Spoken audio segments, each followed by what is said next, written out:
नमस्कार दोस्तों, स्वागत है आपका एक ऐसी यात्रा में जहां कहानियां नहीं चलती, कर्मों की गूंज चलती है। आज का विषय सिर्फ एक सवाल नहीं है, ये एक दर्पण है जिसमें आप खुद को देखेंगे और शायद अपने अतीत की परछाई भी। कर्म का फल कब और कैसे मिलता है, इस सवाल के पीछे छुपा है एक अदृश्य ताना बाना, जहां इंसान सोचता है जो बीत गया वो खत्म हो गया, पर सच्चाई ये है कुछ भी खत्म नहीं होता। हर कर्म गिना जाता है, हर भावना दर्ज होती है, हर धोखा, हर दुआ समय के बैंक में जमा होती है और फिर वक्त आने पर ब्याज सहित लौटती है। तो तैयार हो जाइए एक ऐसी कहानी सुनने के लिए जो सिर्फ कानों तक नहीं जाएगी बल्कि आपकी आत्मा में उतर जाएगी, क्योंकि ये कहानी नहीं, कर्म की अदालत है। शुरू करते हैं। कर्म का फल कब और कैसे मिलता है, एक ऐसी कथा जो आपको सोचने पर नहीं, जागने पर मजबूर कर देगी। कभी कभी जिंदगी सवाल नहीं पूछती, बस तमाचा मारती है और कहती है, अब बता कितना सच्चा है तेरा विश्वास। यही हुआ आरव के साथ। उसने हर रिश्ता निभाया, हर जख्म छुपाया, कभी मां की खातिर भूखा रहा तो कभी किसी अजनबी के लिए अपना खून बहाया, पर जब उससे जरूरत पड़ी तो दुनिया ने मुंह मोड़ लिया। उस रात आसमान की तरफ देखकर आरव चीख पड़ा, हे ईश्वर, तुझे शर्म नहीं आती? मैंने क्या बुरा किया? उसकी आंखों में आंसू नहीं थे, बस सवाल थे, और वो सवाल उसे खींच ले गए गांव के उस सिरे पर जहां एक टूटा पुराना सा पत्थर मंदिर था और उसके पीछे एक दरवाजा, कर्मलोक का द्वार। कहा जाता है जिसने भी उस दरवाजे को छू लिया वो कभी पहले जैसा नहीं रहता। आरव खड़ा रहा उस दरवाजे के सामने, उसकी सांसें थमी हुई थीं। वो बोला, अगर तू है तो सामने आ। और तभी दरवाजे से एक चमक उठी। ना कोई शंख, ना कोई घंटा, बस एक गूंजती हुई आवाज आई, कर्म कभी व्यर्थ नहीं जाता, लेकिन फल तू तय नहीं करता, समय करता है। दरवाजा धीरे धीरे खुलने लगा, जैसे समय खुद करवट बदल रहा हो, और सामने खड़ा था एक प्रकाश जिसकी आंखों में ना दया थी ना क्रोध, सिर्फ वो सुकून जो सब कुछ जान चुका होता है। उसने कहा, हर कर्म बोया जाता है, हर फल उगता है, लेकिन तू बीज बोकर आधे अगले ही पल फल चाहता है। कभी तेरे कर्म फल बनकर आने में जन्मों का समय लेते हैं और कभी तेरा एक आंसू ही तेरी सारी परीक्षा पास करा देता है। आरव कुछ ना बोला, बस उसकी आंखों से शांति बह रही थी, क्योंकि आज उसने जान लिया था ईश्वर चुप हो सकता है पर अंधा नहीं। और यहीं से शुरू होती है कर्म और आत्मा की एक रहस्यमयी यात्रा, जहां सवाल वही रहेंगे पर जवाब तेरे भीतर से आएगा। आरव अब उस दरवाजे के पार था। न वक्त का कोई पैमाना था, न जमीन का कोई वजूद, सिर्फ एक धुंध जो उसके चारों ओर बह रही थी। और उस धुंध के बीच वो आवाज फिर गूंजी, अब तेरे कर्म तेरे सामने होंगे। जो तूने जाना नहीं वो तुझे दिखाया जाएगा, और जो तूने भुला दिया वो तुझसे सवाल करेगा। आरव का दिल धड़कने लगा और तभी सामने एक दृश्य उभरा। वो एक बच्चा था, धूल से सना हुआ, भूखा, थका, और आरव जवान था, सफल था, व्यस्त था। उस दिन उसने उस बच्चे को देखा था, लेकिन अनदेखा कर दिया क्योंकि उसे जल्दी थी। और आज वही बच्चा सामने खड़ा था, आंसू लिए। सवाल नहीं, बस एक नजर जो आरव की आत्मा को चीर गई। और तभी वो आवाज फिर गूंजी, हर छोटा कर्म एक बड़ा चक्र शुरू करता है। तूने भूख नहीं मारी, पर तूने संवेदना को ठुकराया। और याद रख, भगवान सबसे पहले वहीं आता है जहां इंसानियत पहले से मौजूद हो। आरव कांप उठा, उसकी सांसें थम गईं, क्योंकि वो समझ गया था कर्म सिर्फ मारना चुराना नहीं होता। कभी किसी को नजरअंदाज कर देना भी एक ऐसा अपराध है जो आत्मा के भीतर दर्ज हो जाता है। और जैसे ही ये दृश्य मिटा, एक और चित्र सामने आया। इस बार आरव रो रहा था, अकेला था और मदद के लिए पुकार रहा था, लेकिन कोई नहीं आया। और उस आवाज ने फिर कहा, जो तूने बोया था वही तो होगा। तूने जब किसी को नहीं देखा तो अब तुझे क्यों कोई देखे? आरव की आंखें भर आईं, लेकिन साथ ही उसका सिर झुक गया। उसने स्वीकार कर लिया कि कर्म का फल तब नहीं मिलता जब हम चाहें, बल्कि तब मिलता है जब हम समझने के काबिल हो जाएं। क्योंकि ये फल सिर्फ इनाम नहीं होते, ये आईना होते हैं जो हमें वो चेहरा दिखाते हैं जो हम भूल गए थे। और वो दरवाजा अब फिर खुलने लगा था, नई सीख के साथ, नई पीड़ा के साथ, और एक और सच के सामने आने के लिए। क्योंकि कर्म का फल तब तक रुका रहता है जब तक आत्मा खुद को झूठ बोलती रहे। दरवाजा फिर खुला, और इस बार जो सामने था वो न अतीत था न भविष्य, वो था आरव का आज। एक पल जो वो हर रोज जीता था लेकिन कभी देख नहीं पाया। सामने एक दृश्य उभरा, वो खुद था, रोज की तरह भागते हुए, समय से लड़ते हुए, जिंदगी की दौड़ में उलझा हुआ। लेकिन उसके पीछे एक बूढ़ा शख्स था, झुकी कमर, कांपते हाथ और पथराई निगाहें। वही जो हर रोज मंदिर के बाहर बैठा करता था, हाथ जोड़कर कहता था, बेटा कुछ खिला दे। और आरव कभी देखता, कभी अनदेखा कर देता। उसे लगता ये तो रोज का हिस्सा है। लेकिन उस दृश्य में आज वो बूढ़ा आदमी कुछ और था। वो बस भिखारी नहीं, वो एक प्रतीक था, ईश्वर का भेजा हुआ इम्तिहान। और आवाज फिर गूंजी, कर्म तब भी लिखा जाता है जब तू कुछ नहीं करता। तेरी चुप्पी, तेरी बेरुखी, तेरी जल्दी, सब कुछ एक इबारत बनते हैं। और आरव उस दृश्य को देखता रहा। एक ओर वो बूढ़ा इंसान जिसे उसने भुला दिया था, और दूसरी ओर उसका अपना वर्तमान, अकेला, तनावग्रस्त, खोया हुआ। और फिर आवाज आई, तू सोचता है तुझे दुख क्यों मिलते हैं, लेकिन तू ये क्यों नहीं सोचता कि तू कितनों के दुख का कारण बना अपनी उदासीनता से। आरव के रोंगटे खड़े हो गए, आंखों में आंसू थे और आत्मा में एक झटका, क्योंकि उसे अब समझ आ रहा था कि कर्म का फल सिर्फ सजा नहीं होता, वो जागृति भी होता है। जब तू नहीं समझता तब तुझे भुगतना पड़ता है, ताकि तू समझ सके दूसरों का दर्द भी दर्द होता है। आरव की सांसें तेज थीं, दिल कांप रहा था, क्योंकि पहली बार उसे अपने ही कर्म की परछाई ने घेर लिया था। और वो आवाज गहराती गई, जिस दिन तू किसी के दर्द को अपना समझेगा, उसी दिन तेरा दुख भी कम होना शुरू हो जाएगा। और तभी दरवाजा एक बार फिर धीमे से बंद हो गया। लेकिन इस बार वो भारी नहीं था, उसमें एक शांति थी, एक सीख थी और एक दहलीज, जिस पर अब आरव खड़ा था, तैयार अगली सच्चाई से सामना करने के लिए। आरव अब उस अदृश्य यात्रा में इतना आगे बढ़ चुका था कि पीछे लौटना नामुमकिन था। हर दरवाजा उसे उसके ही कर्मों की ऐसी तस्वीर दिखा रहा था जिसे देखकर उसकी आत्मा कांप रही थी। और अब जब चौथा दरवाजा खुला तो पहली बार कोई गंध आई, मिट्टी की सौंधी खुशबू, जैसे कोई पुराना वादा जमीन से निकलकर सांसों में घुल गया हो। सामने जो दृश्य उभरा वो बीते जन्म का था। हाँ, बीते जन्म का। आरव एक किसान था, निर्धन लेकिन सच्चा, और उसकी झोपड़ी में हर रात एक बूढ़ा साधु आता था, जिसे वो बिना किसी स्वार्थ के खाना खिलाता, बिस्तर देता और आदर से विदा करता। वो साधु हर बार कहता, मैं तुझे देख रहा हूं, तेरा ऋण रहेगा मुझ पर। लेकिन आरव बस मुस्कुरा देता। और आज उस चौथे दरवाजे के पीछे वही साधु खड़ा था, पर इस बार उसकी आंखों में दिव्यता थी, उसके चारों ओर प्रकाश था और उसके हाथ में एक दीपक जो बुझता नहीं था। उसने धीरे से कहा, कर्म का फल कब मिलता है? जब समय उसकी पुकार सुन ले। और आज तेरे बीते जन्म के कर्म तेरे आज की रक्षा बनकर लौटे हैं। आरव स्तब्ध था, ये कैसे हो सकता है? पर वो दृश्य बोल रहा था, उसके जीवन में कई बार ऐसी विपत्तियां आई जब वो बाल बाल बच गया। सड़क पर एक्सीडेंट, लेकिन शरीर को खरोंच तक न लगी। एक बार आग लगी, पर वो पूरी तरह सुरक्षित निकला। और अब वो साधु कह रहा था, वो सब तेरा फल था। तूने दिया था जब तुझे कुछ न था, और हमने तुझे बचाया जब तुझे कुछ भी बचाने वाला न था। आरव की आंखों से आंसू बहने लगे, क्योंकि अब उसे समझ में आया, कर्म का फल सिर्फ सजा नहीं होता, वो सुरक्षा भी होता है। कभी कोई दुआ बनकर तुझ तक लौटता है, तो कभी किसी अदृश्य शक्ति की ढाल बन जाता है।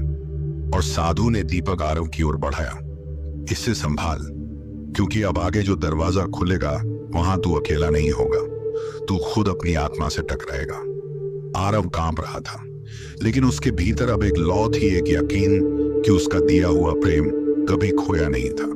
वो वादा जो उसने पिछले जन्म में निभाया था आज उसका संकल्प बनकर लौटा था। और इस एहसास ने उसे भीतर से झकझोर दिया, कर्म लौटते हैं, वो कभी मरते नहीं, सिर्फ वक्त की गोद में सोते हैं। चौथा दरवाजा बंद हुआ, पर आरव की आंखें अभी भी भीगी थीं और हाथों में वो दीपक था जो बुझता नहीं था। अब तक जो देखा वो बीते जन्म की कृपा थी, अनजाने में किए गए पुण्य थे। लेकिन अब जो आने वाला था वो था सीधा टकराव अपने ही किए हुए अंधे कर्मों से। और जैसे ही पांचवां दरवाजा खुला, एक अजीब सी सिहरन पूरे वातावरण में फैल गई। दीपक की लौ कांपने लगी और सामने जो दृश्य था वो किसी तांडव से कम नहीं।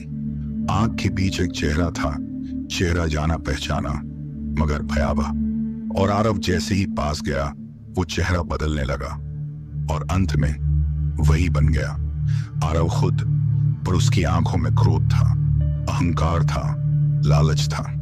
और फिर एक एक कर वो सब दृश्य सामने आने लगे जिनमें आरव ने अनजाने में या कभी गुस्से में आकर लोगों को नीचा दिखाया था। एक मां को नौकरी से निकाल दिया सिर्फ इसलिए कि उसने छुट्टी मांगी थी। एक दोस्त को धोखा दिया क्योंकि उसे आगे निकलना था। एक दिन किसी भूखे बच्चे को खाना देने का दिखावा कर सोशल मीडिया पर फोटो खिंचवाई और फिर वो आवाज आई गूंजती हुई, कांपती हुई, जैसे अंतरात्मा चिल्ला रही हो, तू अब तक पुण्य के फल देख रहा था, अब देख वो कर्म जो तूने खुद अपने हाथों से मारा, और अब वही लौटे हैं, फल नहीं बनकर, सवाल बनकर। आरव पीछे हटने लगा, उसका शरीर कांपने लगा। नहीं, ये मैं नहीं हूं, वो चिल्लाया, लेकिन हर दृश्य बोल रहा था, तू ही है, यही तेरा दूसरा चेहरा है जिसे तूने खुद से छुपाया था। और याद रख, कर्म से बड़ा कोई जज नहीं होता। दीपक अब तेज जल रहा था, जैसे साक्षी दे रहा हो, और तभी उस आग के बीच से एक लड़की निकली। उसकी आंखें खाली थीं और उसने बस एक सवाल पूछा, क्यों? आरव उसे पहचान गया। उसने कॉलेज के समय उसकी भावनाओं से खेला था, वादे किए थे और फिर उसे अकेले छोड़ दिया था। आज वो सवाल लौटा था, क्यों? और इस क्यों ने आरव की आत्मा को चीर दिया, क्योंकि वो जानता था कर्म लौटता है, चाहे तू भूल जाए, पर वो नहीं भूलते। और फिर वो आवाज आई, हर चोट जो तूने दी अब तू उसे समझने के काबिल हुआ है। यही है फल, यही है न्याय, यही है आत्मा की अदालत। आरव अब जमीन पर था, टूट चुका था, लेकिन पहली बार भीतर से सच्चा था। और उसी पल दीपक की लौ शांत हो गई, पर बुझी नहीं। और आवाज ने कहा, जिसने अपना दोष स्वीकार लिया वही पुनर्जन्म के योग्य होता है। दरवाजा बंद हुआ और आरव अब अपने अंधकार से गुजर चुका था। वो टूटा जरूर था, लेकिन भीतर कुछ नए जैसा जन्म ले रहा था, जैसे राख के भीतर से कोई आत्मा फिर से उठ रही हो। अब आरव दरवाजों से नहीं, अपने आप से गुजर रहा था। हर दृश्य जो सामने आया अब बाहर नहीं, उसके भीतर से उठ रहा था। और जैसे ही अगली यात्रा शुरू हुई, उसके चारों ओर सब कुछ सामान्य लगने लगा। कोई दरवाजा नहीं, कोई चमक नहीं, बस वही जिंदगी का रास्ता। पर आरव समझ चुका था, अब फल बाहर नहीं मिलेगा, अब फल जीवन के बीचों बीच टपकने लगेगा, जैसे एक अदृश्य चाल चल रही हो। और हुआ भी वही। पहले पहल कुछ चीजें टूटी, मोबाइल, घड़ी, फिर एक बड़ा प्रोजेक्ट अचानक फेल हो गया। जो उसे सिर आंखों पर बैठाते थे अब उसकी आलोचना करने लगे। और एक दिन जब वो अपने सबसे करीब दोस्त के पास गया, उस दोस्त ने उसे देखकर दरवाजा बंद कर दिया। आरव वहीं बैठ गया, कुछ समझ नहीं आ रहा था। और तब उसकी आत्मा से वो आवाज फूटी जो किसी और को सुनाई नहीं देती। हर टूटा रिश्ता, हर उजड़ा सपना तेरा अपना बोया हुआ बीज है। तूने जहां झूठ बोला वहां से विश्वास टूटा, तूने जहां किसी को वक्त नहीं दिया वहां से तेरा साथ छूटा। और अब जब तुझमें समझ आई है तो प्रकृति तुझे दिखा रही है कि तू क्या खो चुका है। आरव की आंखें नम हो गईं। वो गली जहां लोग उसका इंतजार करते थे अब खामोश थी। वो चेहरे जो मुस्कुराते थे अब बेरुख थे, और वो पल जो उठते थे अब ठहर गए थे। ये कोई श्राप नहीं था, ये उस आत्मा का आईना था जो अब खुद को समझने लगी थी। और तभी वो एक छोटे से मंदिर के पास पहुंचा। जहां एक बच्चा बैठा था, आंखों में चमक लेकिन पेट में भूख। आरव के पास कुछ नहीं था, लेकिन पहली बार उसने उस बच्चे के पास बैठकर कहा, तू खा नहीं सकता, पर मैं तेरे साथ भूख बांट सकता हूं। और वो बच्चा मुस्कुराया, एक ऐसी मुस्कान जो सीधे ऊपर आसमान तक पहुंची। और उसी क्षण हवा में वो सुगंध उठी जो तब आती है जब आत्मा कोई परीक्षा पास कर लेती है। कर्म का फल सिर्फ लौटता नहीं, वो सिखाकर लौटता है।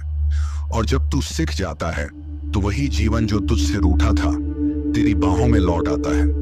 उस रात आरव अकेला नहीं था, वो अपने कर्मों के साथ था। और पहली बार उसे कोई डर नहीं था, क्योंकि अब वो भुगत नहीं रहा था, अब वो समझ रहा था। आरव अब वो नहीं रहा था जो यात्रा की शुरुआत में था। अब वो हर चीज को देखने की शक्ति पा चुका था। हर रिश्ता, हर घटना, हर दूरी अब उसे कोई संयोग नहीं लगती थी। सब कुछ किसी अदृश्य पंक्ति की तरह जुड़ा हुआ था। लेकिन भाग 7 की शुरुआत उस रहस्य से होती है जिसे जानना हर आत्मा के लिए जरूरी है। क्यों कुछ कर्मों का फल तुरंत नहीं मिलता? क्यों कुछ लोग हमें पीड़ा देकर भी फलते फूलते हैं और कुछ लोग अच्छा करके भी टूटते जाते हैं? आरव को जवाब मिलना था। और उसी रात जब वो एक निर्जन रास्ते से गुजर रहा था, उसे एक बूढ़ी औरत मिली। सफेद बाल, कांपते हाथ और उसकी आंखें जैसे पूरा ब्रह्मांड उनमें ठहरा हो। औरत बोली, क्या तुझे लगता है कि सब कुछ आज में घटता है? नहीं, कुछ कर्म इतने गहरे होते हैं कि उनका फल तब मिलता है जब तू उनके लिए पूरी तरह तैयार हो जाता है। आरव चौंका, मतलब? और उस औरत ने अपनी आंखें बंद की और तभी आरव को वो दृश्य दिखा जब उसने बचपन में एक छोटी सी चिड़िया को घायल कर दिया था, खेल खेल में। फिर वो दिन जब उसने किसी मासूम को रोते देखा और आगे बढ़ गया बिना रुके। और अब वो कह रही थी, कुछ कर्मों का फल इसलिए देर से आता है क्योंकि वो फल सिर्फ तू नहीं, कोई और भी भुगतेगा। उस फल में एक और आत्मा जुड़ी होती है, और जब तक वो आत्मा तैयार नहीं होती, फल स्थगित रहता है। आरव स्तब्ध था। ये तो ऐसा था जैसे कर्म एक साझा लेखा हो, एक सामूहिक उधारी। और अब वो समझ चुका था क्यों कई बार जिनसे हमने बुरा किया वो जीवन से चले जाते हैं, पर उनकी पीड़ा हवा में रह जाती है। और फिर जब कोई नया आता है हमारे जीवन में, वो वही पीड़ा लेकर आता है। कर्म का फल कई बार तुझे नहीं, तेरे अपनों को भुगतना पड़ता है ताकि तू उसकी तड़प समझ सके। आरव की रूह कांप गई और वो औरत मुस्कुराई। तेरे कुछ कर्मों का फल तेरे बच्चों में जन्म लेंगे, तेरे कुछ पुण्य तुझे अगली जिंदगी की तैयारी देंगे, और कुछ अपराध तुझे तब तक सुलगाते रहेंगे जब तक तू स्वयं उन्हें स्वीकार कर प्रकाश में न ला दे। और तभी वो औरत हवा में विलीन हो गई। लेकिन उसकी बात अब आरव के सीने पर जैसे किसी मंत्र की तरह उकेर दी गई थी। हर कर्म का फल तय है, लेकिन उसका समय उसके साथ जुड़ी आत्मा की सहमति से ही तय होता है। अब आरव के लिए ये यात्रा आत्मा की नहीं रही, अब ये प्रायश्चित की आग थी जिसमें उसे अपने ही कर्मों का धुआं पीना था। एक भयानक सन्नाटे से, एक ऐसा दृश्य जहां न रंग है न रोशनी, बस हल्का सा रोना, धीमा टूटा हुआ, जैसे किसी टूटे दिल की गूंज समय के पार से आ रही हो। और उसी गूंज के बीच आरव को एक दरवाजा दिखा, जंग खाया, टेढ़ा, पर भीतर खींचता हुआ। उसने जैसे ही हाथ रखा, एक झटका लगा और अगले ही क्षण वो अपने ही पुराने स्कूल के सामने खड़ा था। मगर अब स्कूल उजड़ा हुआ था और वहीं एक कोने में बैठा था एक लड़का, कमजोर, घबराया, आंखों में आंसू। और आरव ने जैसे ही चेहरा देखा, उसकी सांसें थम गईं।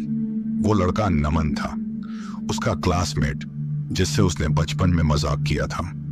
एक बार एक छोटी सी चोरी का इल्जाम झूठे में उस पर लगा दिया था, सिर्फ इसलिए कि टीचर के सामने खुद को बचाना था, और नमन को स्कूल से निकाल दिया गया था।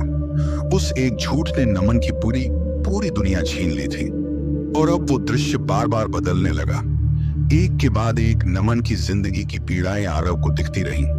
कैसे उसका आत्मविश्वास डूब गया, कैसे उसके पिता ने उसकी बात पर यकीन नहीं किया, कैसे उसने पढ़ाई छोड़ दी, और फिर कैसे वो एक दिन अंधेरे में खो गया। आरव अब रो रहा था। मैंने तो सिर्फ खुद को बचाया था, वो बड़बड़ाया। लेकिन आत्मा से आवाज आई, तेरे एक झूठ ने किसी का भविष्य निगल लिया, और तेरा फल वही है जान लेना उस दर्द को जिसे तूने कभी महसूस नहीं किया था। और अब दृश्य बदल चुका था। आरव जगह खड़ा था जहां नमन की मां उसकी तस्वीर के सामने दिया जला रही थी और फूट फूट कर रो रही थी। वो कह रही थी, तू बुरा नहीं था बेटा, तुझे किसी ने तोड़ दिया। और ये सुनकर आरव की आत्मा चिल्ला उठी। उसके घुटनों में बल आ गया। मैं दोषी हूं। वो जमीन पर गिर पड़ा और जैसे ही उसका सिर धरती से लगा आवाज आई, तेरा फल यही था। दूसरों के आंसू को महसूस कर तू अब खुद को देख पाएगा। वो समझ चुका था, कभी कभी कर्मों का फल तुझे चोट के रूप में नहीं, समझ के रूप में मिलता है, ताकि तू बदल सके, ताकि तू नया जन्म ले सके इसी जीवन में, इसी सांस में। अब आरव की आत्मा थक चुकी थी। वो रो चुका था, टूट चुका था, लेकिन अब उसके भीतर एक ज्वाला थी जो बुझने का नाम नहीं ले रही थी। एक ऐसी आग जो सब कुछ जलाकर राख नहीं करती, बल्कि भीतर एक नया बीज रोप देती है। और अब उसकी यात्रा उसे एक ऐसे मोड़ पर ले आई जहां समय थम सा गया था। न भूत था, न वर्तमान, बस एक हल्की सी धड़कन। और जब आरव ने आंखें खोली, वो खुद को एक अस्पताल के बाहर खड़ा पाया। अंदर एक महिला प्रसव पीड़ा से तड़प रही थी, पर चेहरा जाना पहचाना था।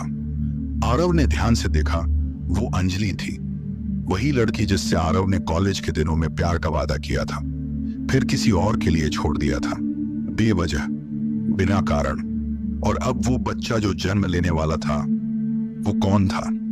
क्या ये सिर्फ अंजलि की पीड़ा थी? नहीं, कुछ और था।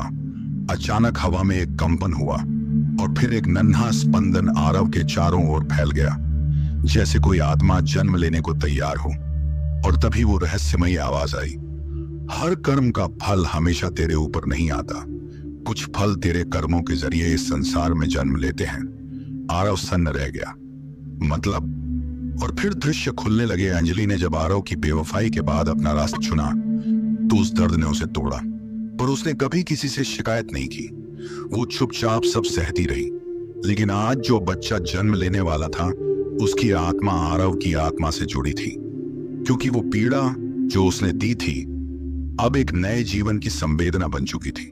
और आवाज ने कहा, कर्म का फल हमेशा प्रतिशोध नहीं होता, कभी कभी तू एक नई चेतना को जन्म देता है। वो फल नहीं, उत्तर होता है, तेरे द्वारा दिया गया उत्तर इस सृष्टि की परीक्षा में। और उसी क्षण बच्चा जन्मा।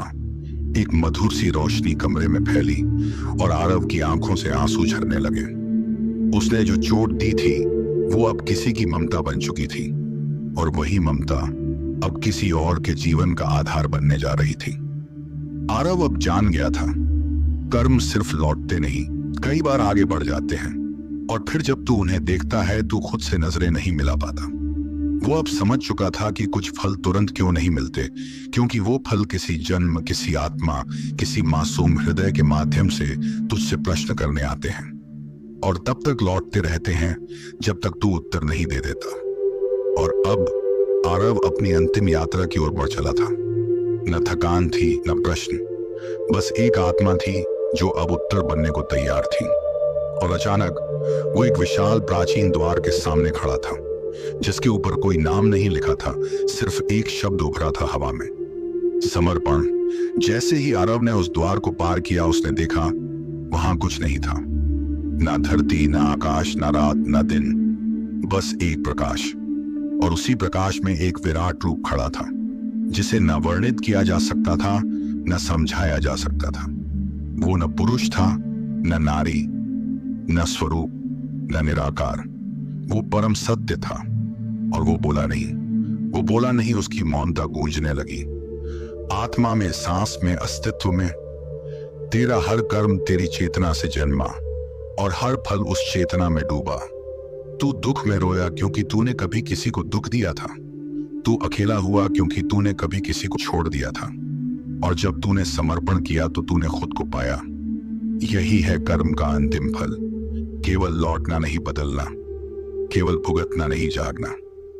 आरव अब ना आरव रहा, वो एक स्पंदन बन चुका था, उसी परम सत्ता की गोद में बैठा, आंखें बंद, पर सब कुछ देखता हुआ। अब उसे समझ आ गया था, कर्म का फल कब और कैसे मिलेगा, इसका उत्तर एक समय नहीं है, वो एक अवस्था है। जब तू खुद को पूरी तरह जान ले, जब तू अपना हर किया स्वीकार कर ले, तब हर फल मीठा भी और कड़वा भी तुझमें समा जाएगा। और तब तू मुक्त होगा, लेकिन भागकर नहीं, समझकर। वो क्षण आखिरी नहीं था, बल्कि एक नए जीवन की शुरुआत था, जहां आरव अब दूसरों की पीड़ा को समझने वाला एक इंसान नहीं, बल्कि एक जागृत आत्मा बन चुका था। जब कहानी खत्म होती है, तब असल में जीवन शुरू होता है। आरव की आंखें बंद थीं, लेकिन भीतर पूरा ब्रह्मांड चमक रहा था। उसने देखा उसका हर अच्छा कर्म एक दीपक बन चुका है, हर बुरा कर्म एक चुप्पी, एक पछतावा। लेकिन वो पछतावा अब उसे तोड़ता नहीं, बल्कि एक करुणा बन गया है, जिससे वो अब हर उस आत्मा को समझ सकता है जो कभी टूटी थी, बिखरी थी और जवाब तलाश रही थी। और फिर एक मौन स्वर, न बाहर से आया न भीतर से। वो साक्षात कृष्ण की वाणी थी, जो बोलती नहीं, बस अनुभव बनती है। हे आत्मन, तू जब तक कर्म को फल से जोड़ता रहा, तू भटकता रहा। लेकिन जिस दिन तू कर्म को आत्मा की अभिव्यक्ति बना देगा, फल खुद तुझ तक दौड़कर आएगा, कभी किसी के रूप में, कभी समझ के रूप में, और कभी बस शांति के रूप में। क्योंकि परम फल शांति है, न पुरस्कार न दंड, बस आत्मा की पूर्णता। उस क्षण आरव को पता चला कि कर्म का फल एक चीज नहीं, एक अनुभव है। कभी वो आंसू बनकर आता है, कभी मुस्कान बनकर, कभी कोई जीवन छीन लेता है, तो कभी कोई रिश्ता लौटा देता है। और अंत में जब सब कुछ खत्म हो जाता है, तो आत्मा सिर्फ एक शब्द में सिमट जाती है, हाँ मैंने किया, हाँ मैंने भोगा, और अब मैं मुक्त हूं। अब कहानी नहीं बोलेगी, अब आपका अंतर्मन बोलेगा। कहीं ना कहीं इस कहानी में आप भी आरव थे या हैं। और अगर आप इस कहानी को महसूस कर पाए हैं, तो यकीन मानिए आपने भी अपने भीतर एक नया जन्म ले लिया है। तो साथियों, आज की यह यात्रा यहीं थमती है, लेकिन अर्थ, अनुभव और अंतर्दृष्टि अभी भी आपके भीतर गूंज रही है। कर्म की ये कथा कोई कल्पना नहीं थी, बल्कि वो आईना थी जिसमें हमने खुद को देखा, कभी आरव की तरह, कभी उसकी आत्मा की तरह। याद रखिए, कर्म कभी खोता नहीं, वो समय से भी धैर्यवान होता है और आत्मा से भी गहरा। कभी देर से आता है, पर आता जरूर है, सीख बनकर, चेतावनी बनकर, या फिर ईश्वर की कृपा बनकर। आपसे फिर मुलाकात होगी एक नई कहानी में, एक नए सवाल के साथ, जहां फिर आत्मा पुकारेगी, मैं कौन हूं और क्यों हूं। तब तक अपने कर्मों को प्रेम बनाइए और अपने जीवन को एक मौन प्रार्थना। मिलते हैं अगली मुलाकात में। तब तक के लिए खुद को खोजते रहिए, सच्चाई को थामे रहिए और अपने भीतर की रोशनी को कभी बुझने मत दीजिए। जय हिंद।